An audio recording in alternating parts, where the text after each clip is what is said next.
ਵਾਹਿਗੁਰੂ ਜੀ ਕਾ ਖਾਲਸਾ ਵਾਹਿਗੁਰੂ ਜੀ ਕੀ ਫਤਿਹ। 17 ਦਿਨ ਪਹਿਲੇ ਦਾਸ ਨੇ ਆਪ ਜੀ ਦੇ ਨਾਲ ਅਹੰਕਾਰ ਜਾਂ ਹਉਮੈ ਵਿਸ਼ੇ ਦੀ ਵਿਚਾਰ ਸਾਂਝੀ ਕਰਨੀ ਸ਼ੁਰੂ ਕੀਤੀ ਸੀ, ਜਿਸ ਦੇ ਕੱਲ੍ਹ ਤੋਂ ਅਸੀਂ ਆਖਰੀ ਪੜਾਅ 'ਤੇ ਚੱਲ ਰਹੇ ਹਾਂ। ਔਰ ਆਖਰੀ ਪੜਾਅ ਦੇ ਵਿੱਚ ਅਸੀਂ ਇਹ ਸਮਝਣ ਦੀ ਕੋਸ਼ਿਸ਼ ਕਰ ਰਹੇ ਹਾਂ ਕਿ ਹਉਮੈ ਮਿਟਣ ਨਾਲ ਕੈਸੀ ਜੀਵਨ ਅਵਸਥਾ ਪ੍ਰਾਪਤ ਹੁੰਦੀ ਹੈ। ਮੈਂ ਇੱਕ ਵਾਰੀ ਲੜੀ ਜੋੜ ਕੇ ਆਪ ਜੀ ਨੂੰ ਦੱਸਦਿਆਂ ਸੀ ਇਸ ਵਿਸ਼ੇ ਦੀ ਸ਼ੁਰੂਆਤ ਕੀਤੀ ਸੀ ਕਿ ਅਹੰਕਾਰ ਜਾਂ ਹਉਮੈ ਦਾ ਮਨੁੱਖੀ ਜੀਵਨ ਨਾਲ ਕੀ ਸੰਬੰਧ ਹੈ। ਉਹਦੇ ਬਾਅਦ ਵਿਚਾਰ ਕੀਤੀ ਸੀ ਕਿ ਮਨੁੱਖ ਕਿੰਨਾਂ ਚੀਜ਼ਾਂ 'ਤੇ ਮਾਣ ਕਰਦਾ ਹੈ। ਫਿਰ ਵਿਚਾਰ ਕੀਤੀ ਸੀ ਕਿ ਕੀ ਸੰਸਾਰਿਕ ਵਸਤੂਆਂ 'ਤੇ ਮਾਣ ਕਰਨਾ ਚਾਹੀਦਾ ਹੈ। ਫਿਰ ਵਿਚਾਰ ਕੀਤੀ ਸੀ ਜਿਨ੍ਹਾਂ ਨੂੰ ਹਉਮੈ ਦਾ ਰੋਗ ਲੱਗ ਜਾਂਦਾ ਹੈ, ਅਹੰਕਾਰ ਦਾ ਰੋਗ ਲੱਗ ਜਾਂਦਾ ਹੈ, ਉਹਨਾਂ ਦੀ ਕੀ ਜੀਵਨ ਅਵਸਥਾ ਹੁੰਦੀ ਹੈ, ਉਹਨਾਂ ਦੀ ਕੀ ਹਾਲਤ ਹੁੰਦੀ ਹੈ।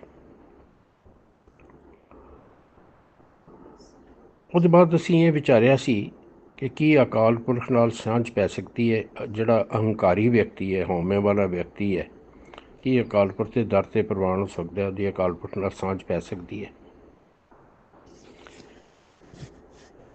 ਫਿਰ ਅਸੀਂ ਵਿਚਾਰਿਆ ਕਿ ਕੀ ਕਿਸੇ ਕਰਮ ਕਾਂਡ ਕਰਨ ਦੇ ਨਾਲ ਅਹੰਕਾਰ ਤੋਂ ਜਾਂ ਹਉਮੈ ਤੋਂ ਮੁਕਤੀ ਮਿਲ ਸਕਦੀ ਹੈ,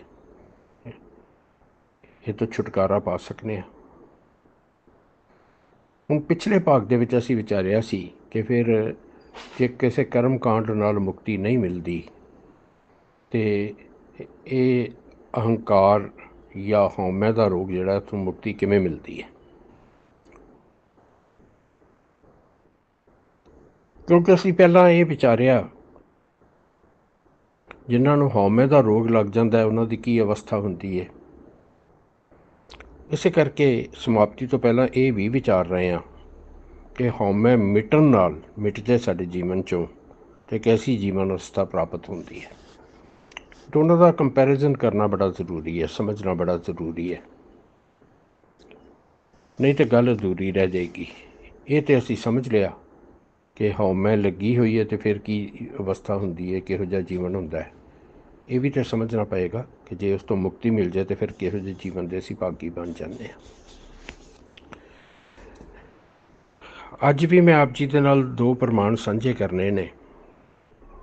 ਔਰ ਪਹਿਲਾ ਪ੍ਰਮਾਣ ਜਿਹੜਾ ਹੈ ਗੁਰੂ ਅਮਰਦਾਸ ਪਾਤਸ਼ਾਹ ਦਾ ਉਚਾਰਨ ਕੀਤਾ ਹੋਇਆ, ਜਿੱਥੇ ਤੀਜੇ ਨਾਨਕ ਬਖਸ਼ਿਸ਼ ਕਰਦੇ ਸਾਨੂੰ ਸਮਝਾਉਂਦੇ ਨੇ ਕਿ ਹਉਮੈ ਮਿਟਣ ਨਾਲ ਕੈਸੀ ਜੀਵਨ ਅਵਸਥਾ ਪ੍ਰਾਪਤ ਹੁੰਦੀ ਹੈ। ਸਤਿਗੁਰੂ ਤੀਜੇ ਨਾਨਕ ਬਖਸ਼ਿਸ਼ ਕਰਦੇ ਨੇ, ਮਨ ਤਨ ਰਤਾ ਰੰਗ ਸਿਉ ਹਉਮੈ ਤਜ ਵਿਕਾਰ, ਐਨਸ ਹਿਰਦੈ ਰਬ ਰਹਿ ਨਿਰਭਉ ਨਾਮ ਨਿਰੰਕਾਰ, ਨਾਨਕ ਆਪ ਮਿਲਾਇਨ ਪੂਰਾ ਸ਼ਬਦ ਅਪਾਰ। ਪਹਿਲੀ ਗੱਲ ਤੇ ਹਉਮੈ ਤਜ ਵਿਕਾਰ। ਜਿਹਨੇ ਹਉਮੈ ਦਾ ਵਿਕਾਰ ਤਜ ਦਿੱਤਾ, ਫਿਰ ਕੀ ਹੁੰਦਾ ਹੈ? ਮਨ ਤਨ ਰਤਾ ਰੰਗ ਸਿਉ। ਮਨ ਤੇ ਤਨ ਉਸ ਅਕਾਲ ਪੁਰਖ ਦੇ ਨਾਮ 'ਚ ਰੰਗੇ ਰਹਿੰਦੇ ਨੇ, ਉਹਦੇ ਵਿੱਚ ਹੀ ਲੀਨ ਰਹਿੰਦੇ ਨੇ। ਜਦ ਕਿ ਉੱਥੇ ਅਵਸਥਾ ਇਹ ਆਈ ਸੀ ਕਿ ਹਉਮੈ ਨਾਵੇਂ ਨਾਲ ਵਿਰੋਧ ਹੈ, ਦੋਏ ਨਾ ਬਸੈ ਇੱਕ ਠਾਏ। ਉੱਥੇ ਅਵਸਥਾ ਆਈ ਸੀ ਕਿ ਮਨੁੱਖ ਅਕਾਲ ਪੁਰਖ ਦੇ ਦਰ 'ਤੇ ਪ੍ਰਵਾਨ ਨਹੀਂ ਹੋ ਸਕਦਾ। ਇੱਥੇ ਅਵਸਥਾ ਇਹ ਆ ਰਹੀ ਹੈ ਕਿ ਜੇ ਹਉਮੈ ਤਜ ਵਿਕਾਰ ਹੋ ਗਿਆ, ਹਉਮੈ ਦਾ ਵਿਕਾਰ ਜੇ ਤਜ ਦਿੱਤਾ ਹੈ ਤੇ ਮਨ ਤਨ ਰਤਾ ਰੰਗ ਸਿਉ। ਔਰ ਕਿਹੋ ਜਿਹਾ ਰੰਗ ਚੜ੍ਹਦਾ ਹੈ? ਐਨਸ ਹਿਰਦੈ ਰਬ ਰਹਿ। ਦਿਨ ਰਾਤ ਮਨ ਉਸ ਅਕਾਲ ਪੁਰਖ ਦੇ ਨਾਮ ਦੇ ਵਿੱਚ ਟਿਕਿਆ ਰਹਿੰਦਾ ਹੈ, ਹਿਰਦੇ 'ਚ ਵਸਿਆ ਰਹਿੰਦਾ ਵਾ। ਜਿਹੜੇ ਹਿਰਦੇ 'ਚ ਹੀ ਵਸ ਗਿਆ ਫਿਰ ਕਿਸੇ ਵੇਲੇ ਸੰਬੰਧ ਟੁੱਟਣ ਦਾ ਮਤਲਬ ਹੀ ਨਹੀਂ। ਫਿਰ ਤੇ ਹਰ ਘੜੀ ਦਾ, ਹਰ ਪਲ ਦਾ ਪੱਕਾ ਸੰਬੰਧ ਹੈ। ਕਿਹਦੀ ਗੱਲ ਹੋ ਰਹੀ ਹੈ? ਨਿਰਭਉ ਨਾਮ ਨਿਰੰਕਾਰ।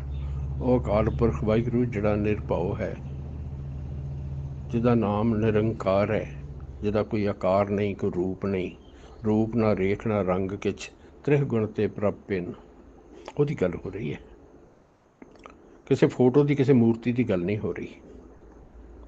ਜਿਹੜਾ ਨਿਰੰਕਾਰ ਹੈ ਉਹਦੀ ਕੋਈ ਫੋਟੋ ਮੂਰਤੀ ਨਹੀਂ ਬਣਾਈ ਜਾ ਸਕਦੀ।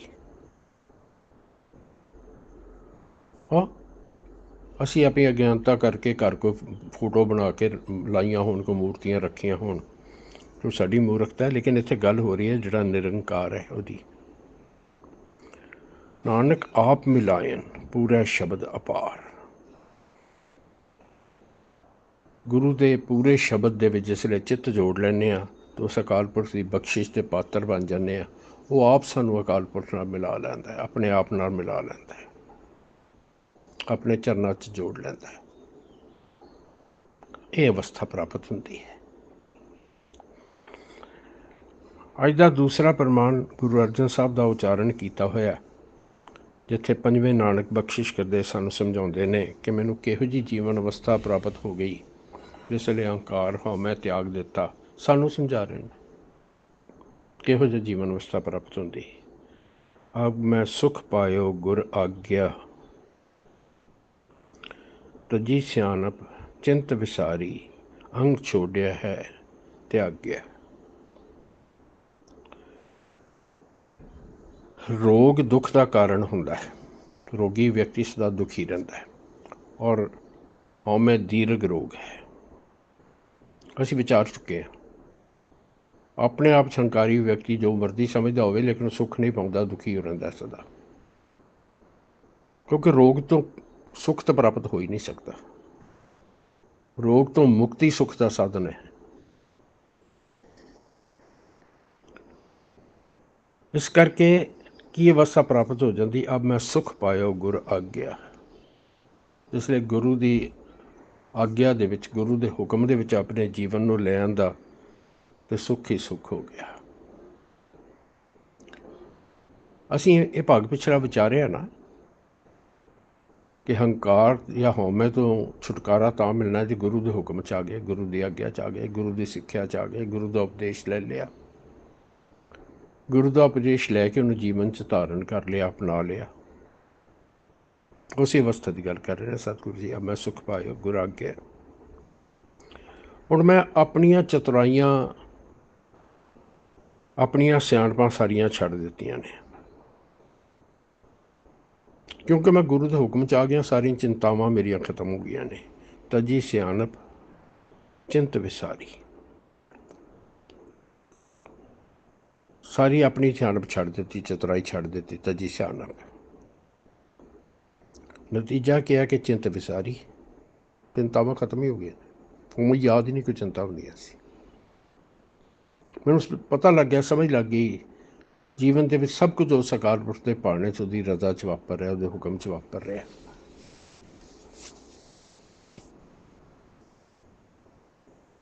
ਇਹ ਕਿਵੇਂ ਅਵਸਥਾ ਬਣ ਗਈ? ਸਾਰੀ ਚਿੰਤਾ ਖਤਮ ਹੋ ਗਈ, ਸਿਆਣਪਾਂ ਚਤੁਰਾਈਆਂ ਖਤਮ ਹੋ ਗਈਆਂ, ਸੁੱਖ ਪ੍ਰਾਪਤ ਹੋ ਗਿਆ। ਮੈਂ ਸੁਖ ਪਾਇਓ ਗੁਰ ਆਗਿਆ, ਅਹੰ ਛੋੜਿਓ ਹੈ ਤਿਆਗਿਆ। ਕਿਉਂਕਿ ਮੈਂ ਹਉਮੈ ਛੱਡ ਦਿੱਤੀ ਹੈ, ਅਹੰਕਾਰ ਛੱਡ ਦਿੱਤਾ ਹੈ। ਛੱਡਿਆ ਕਿਵੇਂ ਹੈ? ਗੁਰੂ ਦੀ ਆਗਿਆ 'ਚ ਆ ਕੇ। ਅਬ ਮੈਂ ਸੁਖ ਪਾਇਓ ਗੁਰ ਆਗਿਆ, ਗੁਰੂ ਦੀ ਆਗਿਆ 'ਚ ਆ ਕੇ, ਗੁਰੂ ਦੇ ਹੁਕਮ 'ਚ ਆ ਕੇ ਸਾਰੀਆਂ ਚਿੰਤਾਵਾਂ ਵੀ ਖਤਮ ਹੋ ਗਈਆਂ। ਤਜੀ ਸਿਆਣਪ ਚਿੰਤ ਵਿਸਾਰੀ।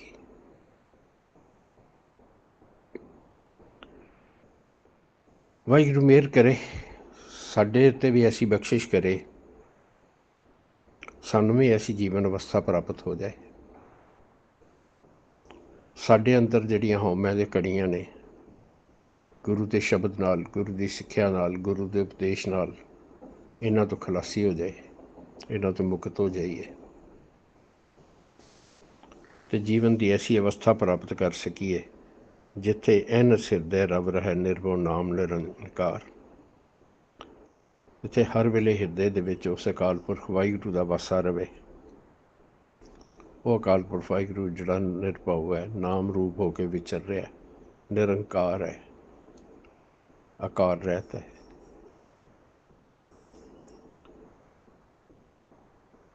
ਅਰਦਾਸ ਵੀ ਕਰੀਏ, ਉਪਰਾਲਾ ਵੀ ਕਰੀਏ। ਅਰਦਾਸ ਕਰਨ ਨਾਲ ਬਲ ਮਿਲਦਾ, ਪ੍ਰੇਰਨਾ ਮਿਲਦੀ ਹੈ ਕਿ ਇਹ ਕੰਮ ਮੈਂ ਅਚੀਵ ਕਰਨਾ। ਤੇ ਜੇ ਉਸ ਪ੍ਰੇਰਨਾ 'ਤੇ ਤੁਰ ਪਈਏ ਤੇ ਫਿਰ ਜਿਹੜੀ ਵਸਤ ਵਾਸਤੇ ਉਪਰਾਲਾ ਕਰ ਰਹੇ ਹਾਂ ਉਹ ਪ੍ਰਾਪਤ ਹੋ ਜਾਂਦੀ ਹੈ।